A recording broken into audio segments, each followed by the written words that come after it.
دیکھو دنیا میں اس وقت 5 ارب کی آبادی ہے، کوئی ہے ان میں نبی؟ بھائی نبوت ختم ہو گئی، جب نبی کیا خاک آئے گا؟ اچھا جب نبوت جاری تھی تو کیا سب نبی تھے؟ نہیں، اللہ نے ساری انسانی مخلوق میں سے منتخب کیا ہے 1,24,000 نبیوں کو۔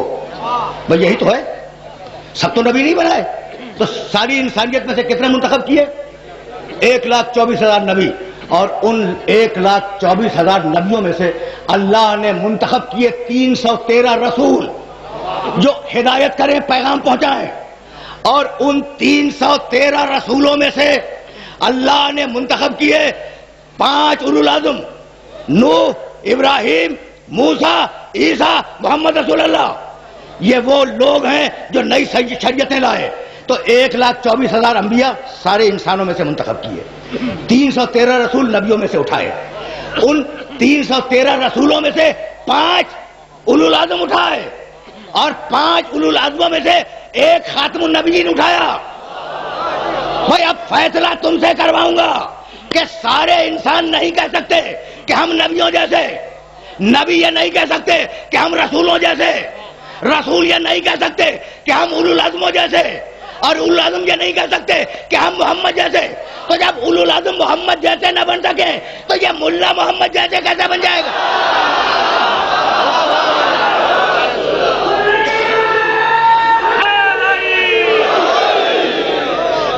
ملا کا عقیدہ اور ہے، قرآن کا عقیدہ اور ہے۔ نہیں بھائی میں لفظ بدل دوں، کل رات میں نے ایک جملہ کہا لاہور میں کہ میرا نبی آیا تھا، میرا نبی آیا تھا کافروں کو مسلمان بنانے کے لیے، اور ملا آیا ہے مسلمانوں کو کافر بنانے کے لیے۔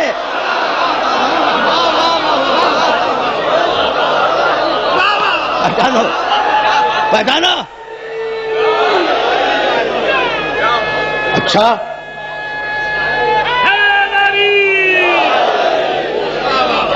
بھائی بہت توجہ رہے، بہت توجہ رہے۔ عجیب مرحلہ فکر ہے۔ میں نے یہ جملہ کہا اور مجھے اس جملے پر اصرار ہے۔ میں اپنے جملے کو عین منشائے قرآن کے مطابق سمجھتا ہوں کہ اولو العزم پیغمبروں کی ہمت نہیں ہے، ہمت نہیں ہے اولو العزم پیغمبروں کی کہ میرے محمد کا مقابلہ کر سکے۔ کلمہ پڑھتے ہیں محمد رسول اللہ اور بحث کرتے ہیں معصوم تھا معصوم نہیں تھا۔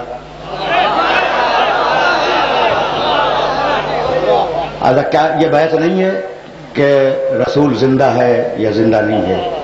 بحث ہے نا، ہے؟ اچھا عصر کی اذان ہو گئی یا ہوگی؟ ہو گئی؟ سنی اذان، اشہد ان محمدن رسول اللہ۔ وہ مؤذن اللہ اسے زندہ رکھے، مؤذن کیا کہہ رہا ہے کہ اشہد ان محمدن رسول اللہ، میں گواہی دیتا ہوں کہ محمد اللہ کے رسول تھے لیکن انتقال فرما گئے ہیں۔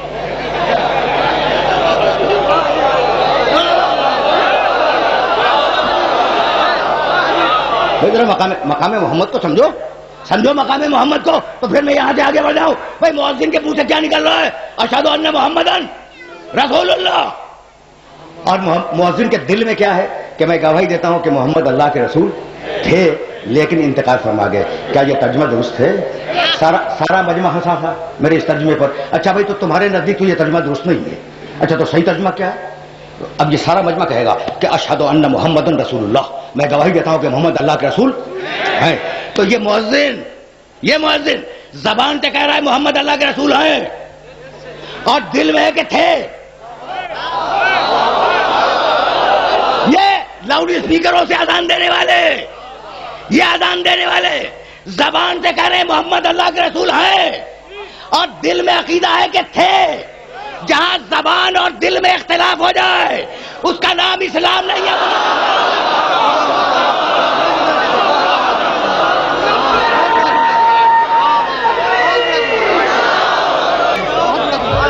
کیا اب بھی حیات رسول پر کسی دلیل کی ضرورت ہے؟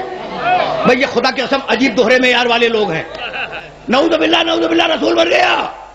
اچھا رسول مر گیا، کہیں گے ہاں رسول مر گیا۔ اچھا بھائی رسول تو مر گیا لیکن شہید زندہ ہے یا مردہ؟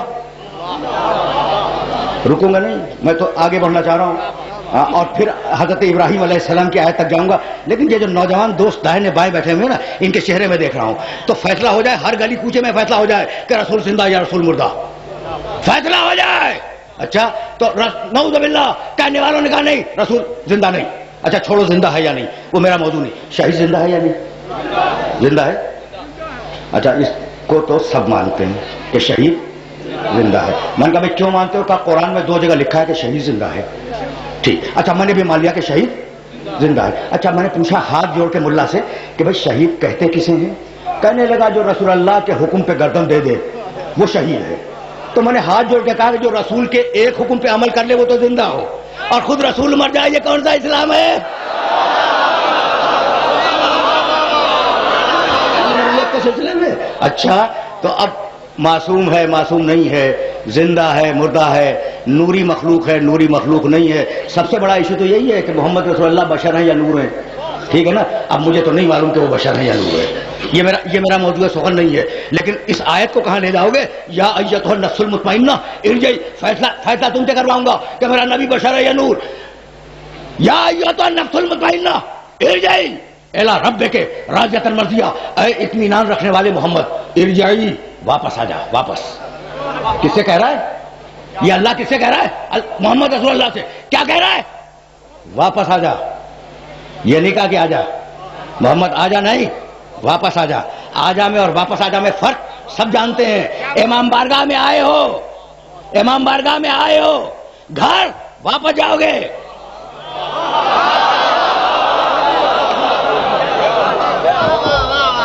امام بارگاہ میں آئے ہو، امام بارگاہ میں واپس نہیں آئے.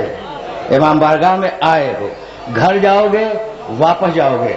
اللہ نے پیغمبر سے یہ نہیں کہا کہ حبیب تو آ جا. نہیں آ جا نہیں، واپس آ جا. یہ واپس بتلا رہا ہے کہ محمد کا گھر زمین پہ نہیں ہے. یہ واپس بتلا رہا ہے کہ میرے نبی کا گھر زمین پہ نہیں ہے، اس کا وطن ہے عرش الہی. تو اب بیعت نہ کرو کہ وہ خاکی تھا یا نوری. بھائی وہ عرش کا رہنے والا ہے. اگر بات خاک ہوگی تو خاکی ہوگا، اگر بات نور ہوگا تو نوری ہوگا.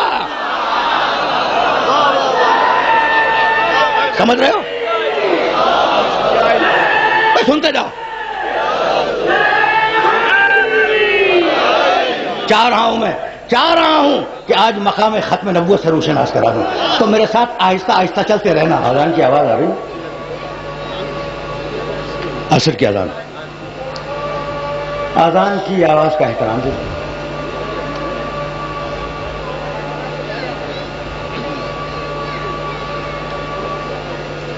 پر محمد وآل محمد بلند سے بلند تر صلوات.